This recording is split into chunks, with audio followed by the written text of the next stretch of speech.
Profesor Andi Wardihan Sindrang resmi dilantik sebagai Rektor Universitas Wallacea periode 2023-2028. Ia menyampaikan misi yang akan dijalankan ke depannya adalah untuk meningkatkan angka partisipasi pendidikan masyarakat di Sulawesi Barat yang masih terbilang rendah.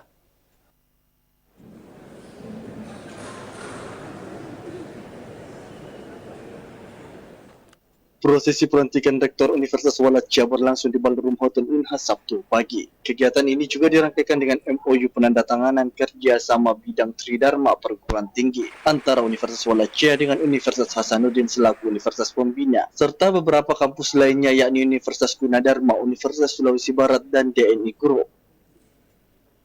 Pelantikan ini juga dihadiri langsung oleh Rektor Universitas Hasanuddin Profesor Jamaluddin Chompa, Sekretaris Daerah Provinsi Sulawesi Barat Muhammad Idris, dan Kepala Lembaga Layanan Pendidikan Tinggi LL-Dikti Wilayah 9 Sultan Batara Andi Lukman, serta beberapa rektor dari universitas lain. Menurut Profesor Wardihan, momen pelantikan ini adalah untuk mendeklarasikan Universitas Wallacea hadir untuk memberi kontribusi dalam mencerdaskan kehidupan bangsa. Ia menjelaskan, misi Universitas Wallacea yakni meningkatkan angka partisipasi pendidikan di Sulbar yang saat ini cakupannya masih 31%. Universitas Wallacea merupakan perguruan tinggi yang berada di Kabupaten Mamuju, Sulawesi Barat. Universitas ini merupakan penggabungan Istikes Andini Persada Mamuju dan Istimed Nusa Pelapa Makassar. Dalam kegiatan ini adalah untuk mendeklarasikan bahwa Universitas Wallacea hadir untuk memberikan kontribusi pendidikan dan mencerdaskan kehidupan bangsa.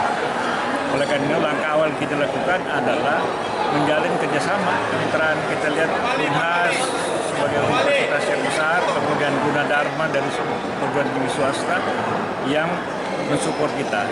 Kemudian Sulawesi Barat ada, kemudian satu internet provider yang memperkuat Universitas Wallacea di dalam memberikan layanan dan manajemen ke depannya. Universitas Wallacea saat ini memiliki 8 program studi, yakni keperawatan, profesi nurse, D3 farmasi, D3 kebidanan, teknologi informasi, sistem informasi, akuntansi, dan ilmu hukum. Berikutnya ada 3 prodi yang akan dibuka, yakni kewirausahaan, agrobisnis, dan administrasi publik. Wahyu Saputra, Slebes TV.